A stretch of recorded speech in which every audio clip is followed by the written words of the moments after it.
आपण पाहत आहात बागलाण वृत्तांत, खबरबात महाराष्ट्राची। आराईत बिबट्याच्या हल्ल्यात शेळी ठार, वासरू जखमी, स्थानिक नागरिक भीतीच्या छायेत। 12 ऑक्टोबर रोजी रविवारी सायंकाळी 6 वाजेच्या सुमारास आराई येथील नवी शंभडी लगत रुमणे शिवारात राहणाऱ्या किशोर कौतिक सोनवणे यांच्या शेळीवर बिबट्याने हल्ला केला असून हल्ल्यात शेळी ठार तर गाईचे वासरू जखमी झाले।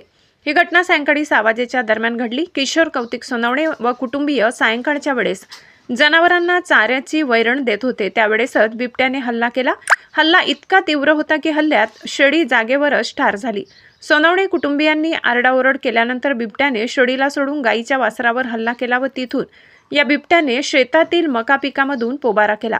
त्यामुळे रुमणे शिवारातील राहणाऱ्या स्थानिक नागरिकांमध्ये भीतीचे वातावरण पसरले असून वन विभागाने तात्काळ पिंजरा लावून बिबट्याचा बंदोबस्त करावा अशी मागणी स्थानिक नागरिकांनी केली आहे। सदर घटनेची माहिती मिळताच पोलीस पाटील कारभारी भदाणे यांनी तात्काळ वन विभागाला सूचना केली व सदर घटनेची माहिती दिली।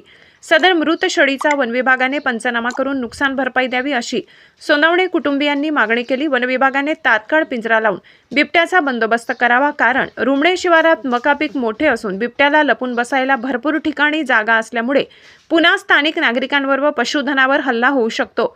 स्थानिक नागरिक जीव मुठीत घेऊन जगत आहेत। गेल्या 1 वर्षापूर्वी पण किशोर कौतिक सोनवणे यांच्या गाईच्या वासरावर बिबट्याने हल्ला केला होता। गाईचे वासरू जखमी झाले होते। पुन्हा दुसऱ्यांदा त्यांच्या शेळीवर व गाईच्या वासरावर हल्ला झालाय, तरी वन विभागाने दक्ष राहणे गरजेचे आहे। वन विभागाने तात्काळ दखल घेऊन बिबट्याचा बंदोबस्त करावा अशी मागणी ग्रामस्थांनी केली आहे। बागलाण वृत्तांतसाठी सहसंपादक विनायक इनामदार।